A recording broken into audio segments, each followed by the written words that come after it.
mba herlanto manandafy tsy nisy natanjaka ohatra ny ratsiraka teto mba tsy hitsitsio ihany ny fahefana. Olona Brigitte Samuel tokony hajaina ny mahatany demokratika ny Madagasikara, tsy ilaina ny fametrahana régime totalitaire.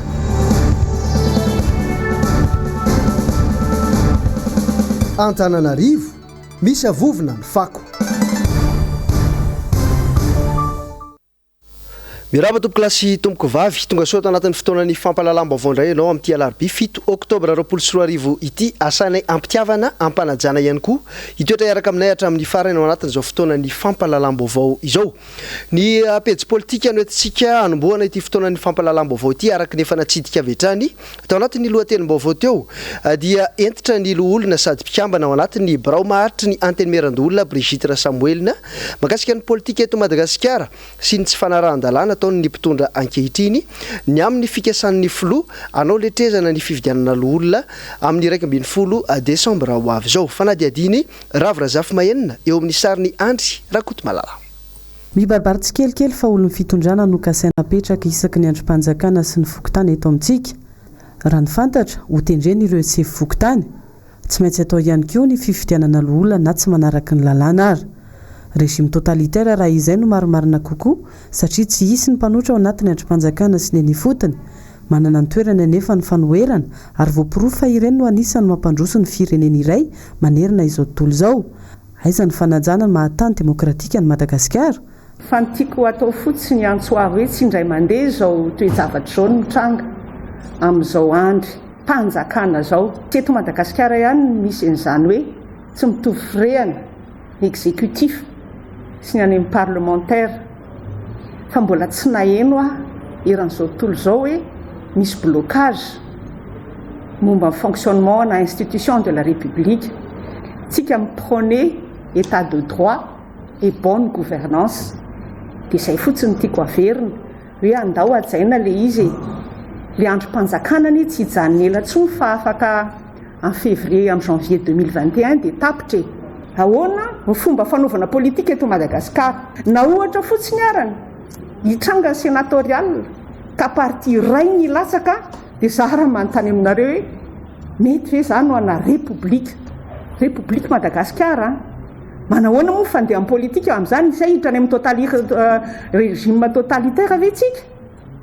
Tsara ve zany? Za dia mamerimberina hoe tsara ny fisiana tsy fitovian-kevitra mba mamelanja institution de stabilité ty.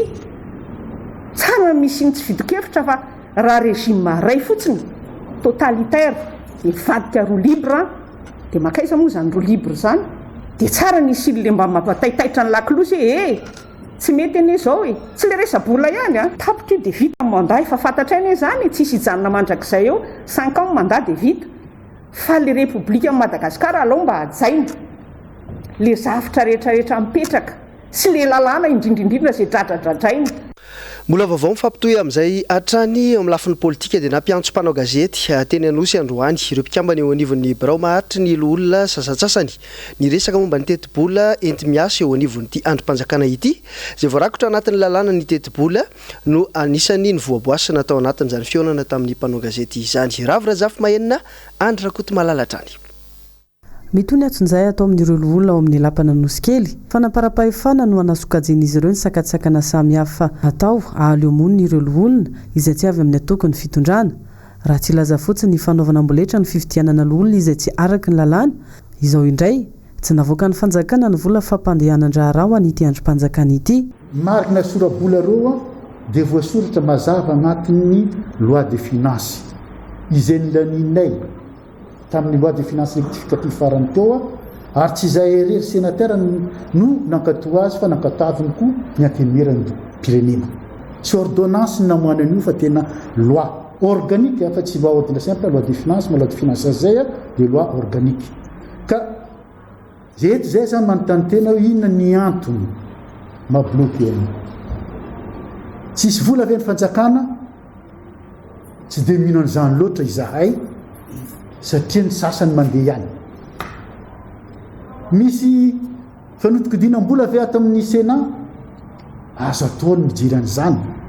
Politika ve ialako tsiny fa zay izao tsy mitovy antoko ary tsy manao polisy tsy manao politika marina ekena fa ato aminay a mahandrom-panjakana zahay a androm-panjakana zany araty ny tegna androm-panjakana tokony manao politika ary fanaovana politika ka tsy omena tsindro namana zay manao politika tsy omena tsindro namana na miteny aza na mafimafy aza satria andraikiny koa zany maloholo azy zany ve no tsy hanomezan'ilay izy na blokenan'ilay izy fa raha ohatra ka zany tokoatra ho zahay hoe tsy mety zany ary angamba amin'ny tantaran'ity repoblika ny Madagasikara tya zao vao isy zavatra ohatran'izany. Ny 20 Oktobra ho avy izao ny fivoriana ara-potoana manaraka ny tranga aloha betsaka ny olona avy amin'ny faritra no tsy afaka natrika izany noho ny tetibola zavatra hafa ihany koa no mety hitranga noho tsy fivoahana izay tetibola izay.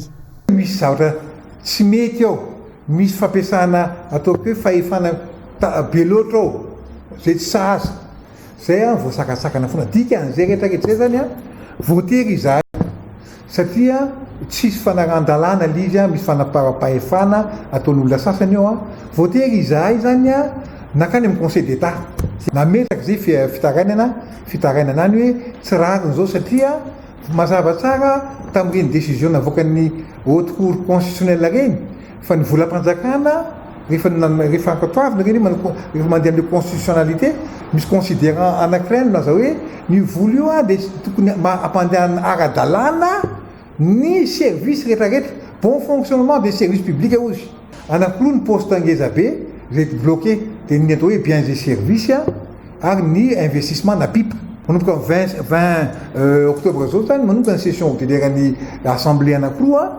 dia tokony miakatra tetanarivo voaloha tsy hoe le olona le sénateur tonga fotsiny koa vola ilaina le frais de déplacement resana tao fa zadinareo fa fampandehanana na ny afra zany na ny takatasy zany na ny resaka zay mana problème de sonorisation mana problème hoe vola rehetrarehetra hoe efa nomanina hoe atao aminy ka am'izao tsika miteny zany a tara loatra mety tsy ho tomombana ny session ordinaire amin'ity taona ity atao amin'ny sénat aminay a noho ny nanakatonany zareo ny atao hoe SIGFP ny SIGFP dia système intégré informatisé de la gestion des finances publiques. Izy io zany a ministère en finance mitazona ny laklen'io a zareo manokatra sy malidany io amin'ny resaka taux de régulation dia rehefa tany ny olonay zany a dia lazany a tsy fantatray tsy fantatray mahatonga ny midiny nareo tsy fantatry ny rery tsy fantatra napidy azy. Mbola hitoetrany amin'ny lapana nosikely ihany sika ao anatin'ity vaovao hafa ity niona tamin'ny filohan'ny anteneran-doolona omaly ireo teo anivon'ny FEDEP na ny Fédération des ex-détenus et victimes politiques de Madagascar. Mbola iravirazafy mahenina sy andrakoto malalatra any.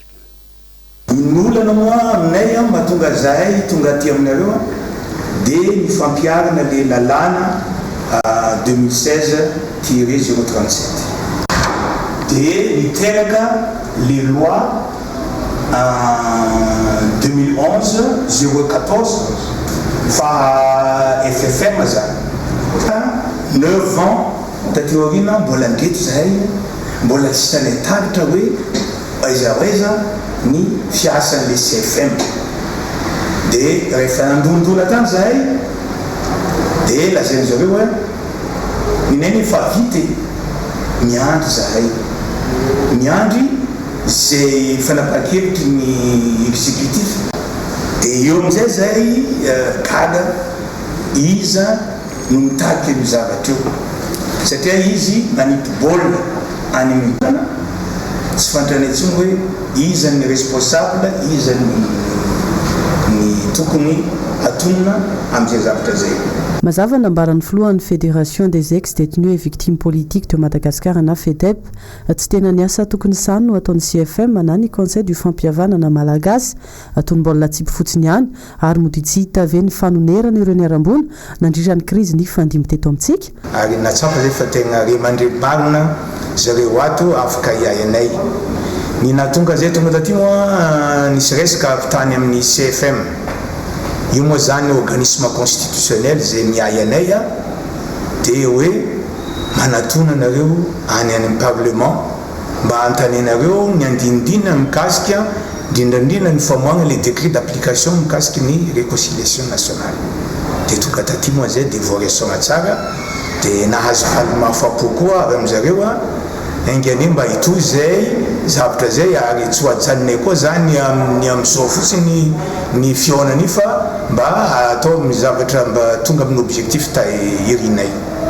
Ny andrasanay amin'ny antenemeran-dolona dia ny m'interpeller ireo tompon'andraikitra amin'ny pouvoir exécutif amoahana les décrets d'application mikasiky fampihavanam-pirenena satria zava-dehibe io raha ohatra ka atao le fampihavanam-pirenena nefa ny réparation mbola eo an-daniny dia asa firmena fotsiny zany ny pitrahany CFM io fa io zany ny andrasany am'izay satria tokony izy ny CFM misy ny tompony andraikitra voalohany mikasiky an'izay zavatra zay satria nisy ny CFM teo noho ny avy amin'le loi 2016/037. Niakatra dinkana ambonimbony kokoa ny FEDEP niona tamin'ny filohan'ny antenemeran-doholona ny solotenan'izy ireo nilaza kosa ny lehibe ny ity androm-panjakana ity fa amin'ny alalan'ny fanadinana entitra na interpellation ireo tompony andraikitra no ahafahana manampy ireo ny aram-boana. Iakatra fitsarana indro miantaona amina toerana roa samihafa dia eto Antananarivo sy Tomas ny mahery lantomandan-dafina fantatra amin'ny anarana hoe Malama manana ny heviny momba ny resaka demokrasia sy ny fahamarinan'ny toeran'ny fitondrana ankehitriny ity mpandinika fiarahamonina ity fanadiadiana eo amin'ny sariny Andry Rakoto Malala. Isan'ireo olona nalohana izao fitondrana izao zany mahery lantomandan-dafy zany. Be ireo fampanantenana natao taminy entina ampandrosoana ny firenena. Amin'izao mahatsapy ity mpandinika fiarahamonina ity fa lasa fampanantenana pokatiny misy. Mivoana amin'ny fifanarahana ny mpitondra. Fanjakana Tsirefesy Mandidy no heverina apetraka eto Madagasikara. Tandindomindozana ny demokrasia ka na ireo mpanohana izay mijoro anitsin'ny mpitondra dia enjehana. Raisina ho lasa fahavalo mihitsy aza. Niady tamina demokrasia foana hatramin'izay mba hampanjaka an'izay mba hampilamina ny tany mba hampisany stabilité politique. Raha tadidinareo tsara alohan'ny nanohanana le filoham-pirenena amin'izao dia ny fanontaniana tokana no napetraka ianao hoe mahatoky fa ny stabilité politique no ahafahana hampivoatra nyity Madagasikara ity. Eny izy izy. Tena nazava moa izy tamin'izao. Tena nohana azy dia mavery koa amin'izao le fanontaniana. Mbola misy ve le fikatsahana stabilité politique io sa rehefa hoe état d'exception dia azo atao daholo zao rehetrarehetra zao dia lasa matanjaka be ianao nefa mbola isy ingeny rapitso. Mba tsy ihany le fahefana fa mahazo an'le fahefana eo ihany fa le fahafana mikolokolo azy dia miteny hoe mba hoeto ampahendrena le fitondrana. Tsy misy mahazo tombotsoa raha tafalatsaka anaty krizy lalina indray ny firenena. Isika raha teo efa isan'ireo mahantra indrindra eran-tany. Tokony hay andray lesona tamin'ireo zava-nisy teo aloha foana. Tsy misy mpitondra maharitra mandrakizay eo amin'ny fitantanana ny firenena izany mantsy. Eny, nareo milaza azo matanjaka sy manana fahefana feno aza. Tsy nisy natanjaka ohatran'ny Ratsiraka teto. Ary miaramila tena nanohana azy à 100% tena. Zay ny koa mbola antony mbola natafajanona azy teo 20 taona. Na ny olona miaraka aminy. Mbola miaraka aminy hatramin'izao ry Monsieur Simon Pierre izay mbola velona zany dia mbola miaraka aminy ary mbola manohana azy. Mieritreritra ve tsika fa amin'izao fotoana izao mbola isy hoe tena fidélité ohatran'ireny ny miaramila na ny bazy nampanantenaina ka eo ny vahoaka hoe tena mbola matanjaka ve le fitondrana amin'izao fotoana izao mbola afaka misekoseko sy manao an'izany zavatra misananao daholo teo ary samy nandoha daholo.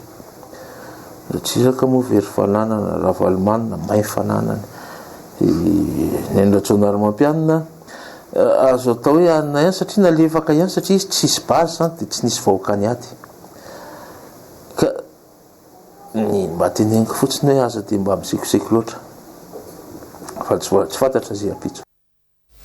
Eo ny vaovao makasika ny fifidianana dia nisy anino iandraikitra tanteraka ny fikarakarana ny fifidianana amin'ny 20 Desambra ho avy izao. Fifidianana izay fambaran'ireo mpanao politika maro fa tena ho atao letrezana aiza ho aiza ny fanomanana izany ankehitriny fanadihadiana eo amin'ny sariny Andry Rakoto Malalatrany.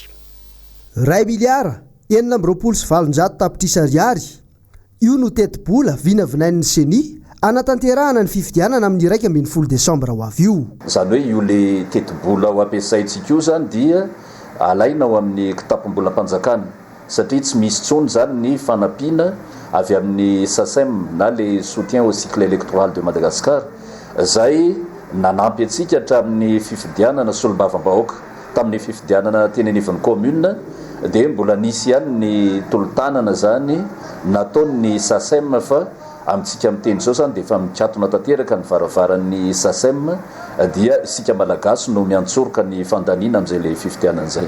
Isika malagasy zany no iantsoroka ny lany rehetra amin'ny fifidianana zay tsy andraisany rehetra anjareo.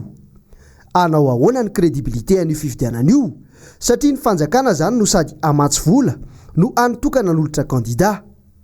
Inona tokoa moa zany no antony andaniana vola ikarakarana io fifidianana loholona io fa maninona raha tonga dia tendreny ireo loholona satria efa niazona ireo maronisy anaovana pensée unique no tanjon'ity fitondrano ity.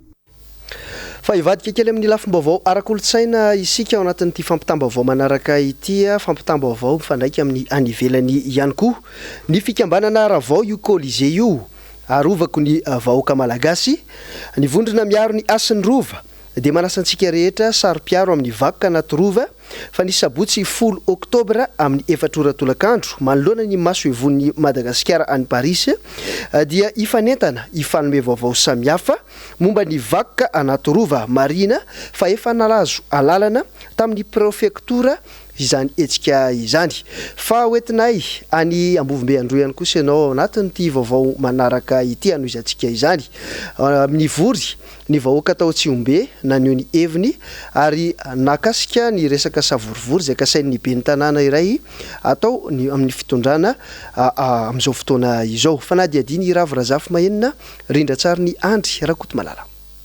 Mamteraka savorivory ao Tsiombe amin'izao tsy fitoviany firehana politika eo amin'ireo olom-boafidy araka ny nambarany solombavam-bahoaka avy fidy any an-toerana Masokolamalya mikasiny amiteraka korontana eo am-ponina ny ben'ny tanàna iray izay nirano gouvernoura ao amin'ny faritra Androy mandeha ny fefatsiara iasy amin'ny solombavam-bahoaka izay nilatsaka amin'ny tenany manokana io ny ben'ny tanàna voahiraka nandany fampidirana resaka politika eo anatin'ny fampandrosoana ny faritra moa ny mponina any an-toerana ary nanamafy raha teo fa tsy mitondra ny fampandrosoana ny vahoaka izany ny fanampiana avy amin'ny fitondram-panjakana nefa etsy andany tsy tonga ny fotony ny solombavam-bahoaka indray no voatery manampy ny vahoaka.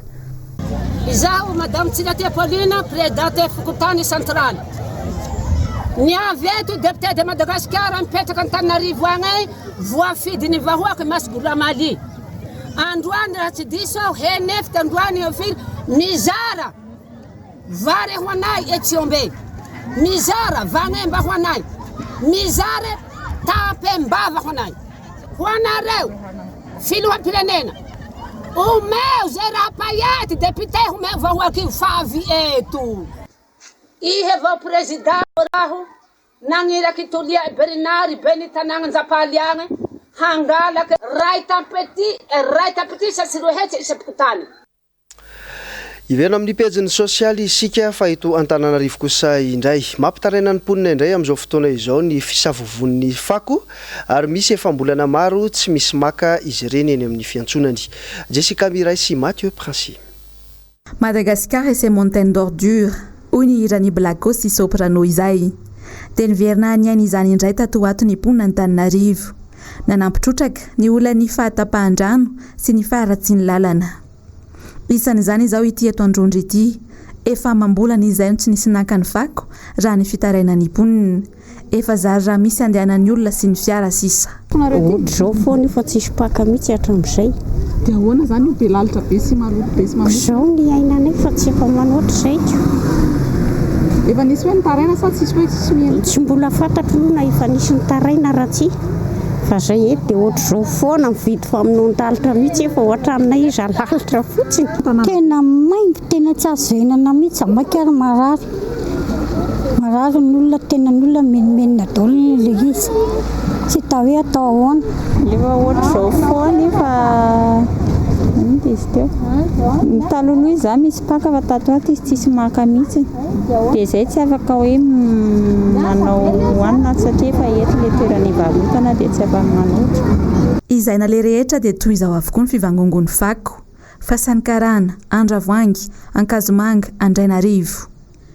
aiza ho aiza re ilay lokaloka sy velirano ny fanaovany to ny ranteriny fitaovana tamin'ireny ary saika vaovao avokoa ny nakana ny fako tamin'izany ririndasa tsy tsaroana sady ve Manoloana le note navoakan'ny ministera serasera sy ny kolotsaina omaly dia naneho ny heviny teny Ambatonakanga teny Androany ny teo anivony olafitry ny mpanao gazety Nomenandriamana Misata sy Mathieu Princy no teny an-toerana nanangona an'izay vaovao zay. Araka ny note izay navoaka amin'ny ministera serasera sy ny kolotsaina omaly izay manamafy ny fanaovana réquisition an'ireo hainao manjery rehetra amin'ny fampitana amin'ny vatan'ireo vaovao manodidina ny ady atao amin'ny Covid-19. Voasoratra tao ihany koa fa tsy manohitohina mihitsy ny fahalalany teny amin'ny hainao manjery rehetra tsy akanavaka sy ny fahalalana amin'ny trandrabaovao izany fanaovana réquisition izany. Hatraiza nefa ny fetran'izay aiza ho aiza ny fanajana ny ora izay napetraka amin'izany fampitana ny vatana izany. Rehefa nidomina fotoana marotra izany dia namaly vetivety ihany. Izany hoe tsapany ihany ny fanararotana ny fampitana mivantana ny fandaran'ny zareo manokana nandritran'izay 5 volana izay. Tsapany hoe misy fanararotana be nefa tsisy tambiny ho an'ilay hainao manjery mandefa. Nanaja ny fepetra ny gazety sy ny mpanao gazety ary nolasa fanaovana gazety satria réquisitionné koa ho an'inona ho an'ny tombontsoan'ny firenena hiadivana amin'ny fianahan'ny coronavirus. Ady amin'ny coronavirus no ny fanarana naovana réquisitionné manjery fa tsy zavatra hafa. Ka rehefa misy zavatra hafa dia efa misy fanararotana sady izany fanararotam-pahefana fa ny ankaviana rehefa mbola tsy maintsy andefa ihany dia ajao re no ora andefasana azy. Rehefa tsy tratranareo ny amin'ny ray taovy amin'ny telo aza simbala ny fandaram-potoanan'ny hainao manjery samihafa satria vona hainao manjery tsy maintsy mitady voly ireo. Mbola vaovao mifanjohy amin'izay resaka asa fanaovan-gazety izay hatrany dia nanome ny heviny ihany koa mahakasika ny fanomezana ny karatra mamatianina mampanao gazety ihany koa ny teo anivon'ny filohan'ny olafitry ny mpanao gazety androany mbola Nomenandriamana Misata sy Mathieu Princy ihany no nanao ity fanadihadiana ity.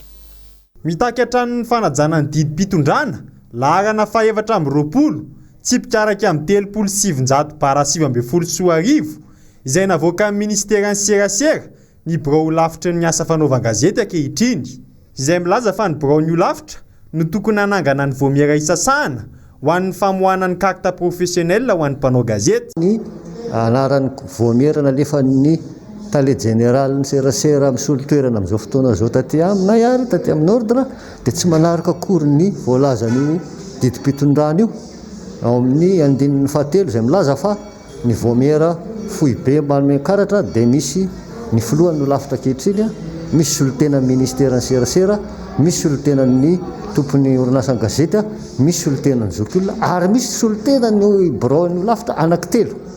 Izany hoe raha ny tokony izy izany 7 ny ao anatin'ny voamiera fohy be io fa ny soratany zareo 5 nefa lazainy fa nefa izay ny angatany fanekeo fankatoavako hoe ekeo io tsy manara-dalàna izany dia tsy manaiky ava rehefa very manara-dalàna io tsisy ila voatsiary amin'io fa mandeha io mandeha ny fizarana karatra ary andeha ny fifidianana fa tsisy finaritra ny boditoerana. Hoentsika manohy ny fampahalalam-baovao dia mahakasika ny resaka fifamoivozana kosa indray. Nitrangana lozam-pifamoivozana ny teo amin'ny lalan'ny bypassy androany maraina tokony ho tamin'ny 7 ora sasany maraina 300 metra miala ny commissariat de police na lasorany nisy izany taxi be iray zotra andeha hiazo anambomanambola no nifoaka ity lehilahy iray izay mitangana bisikileta ity no nidona mafy nahazo azy dia maty teo ny eo ny lehilahy. Notazominy polisy alasora avy hatrany moa ny mpamily sy ny fiarany ary ny razana kosa dia efa nentina teny amin'ny tranopaty teny amin'ny HGRA.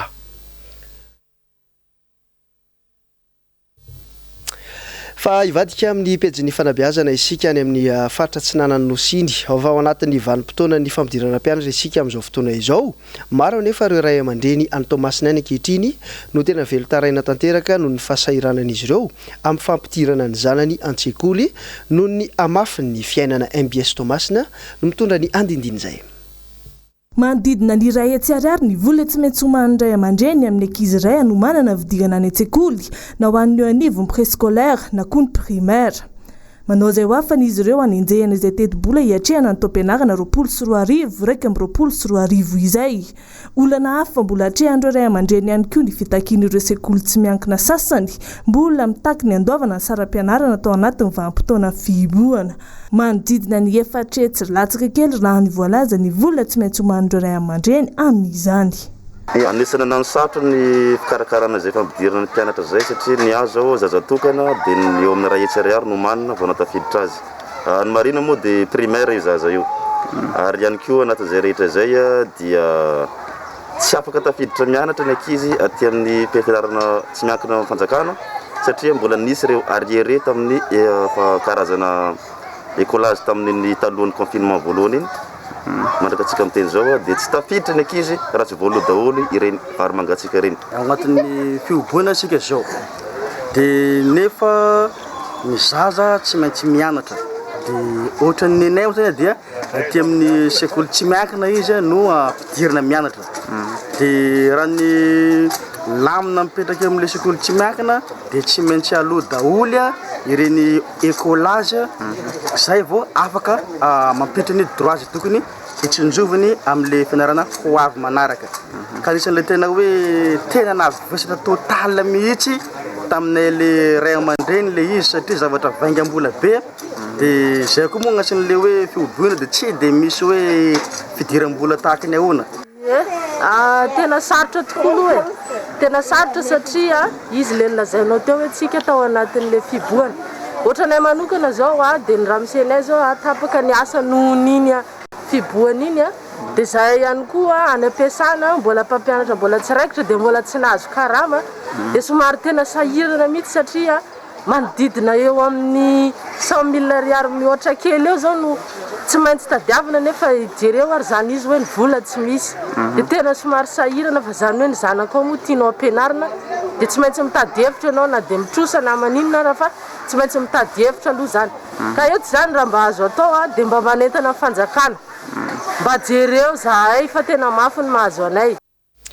Fatranga afakely no entsika mialohan'ny tena isarana maranam-paranana izao fampalalam-baovao zao. Lehilahy malagasy iray mahay karazana feom-biby miparitaka tanaty tambazotra sosialy Facebook no tanterina aminao izay anisan'ny teraka resabe izy ity. Imialy rary no mbana sy manora ndre malala mitatitra an'izay. Sary niparitaka tany anaty tambanjotra an-tserasera Facebook tao vondrona iray malaza sy be mpanaraka ity tranga afakely ity. Lehilahy malagasy iray mahay karazana feom-biby isan-karazany. Alaoany sary efa ho fiana vorotry lozy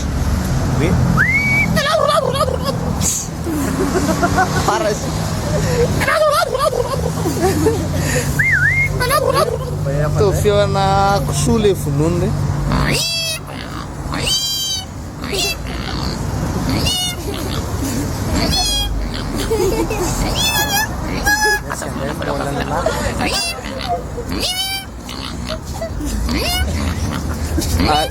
Tôi đi game nhà đấy.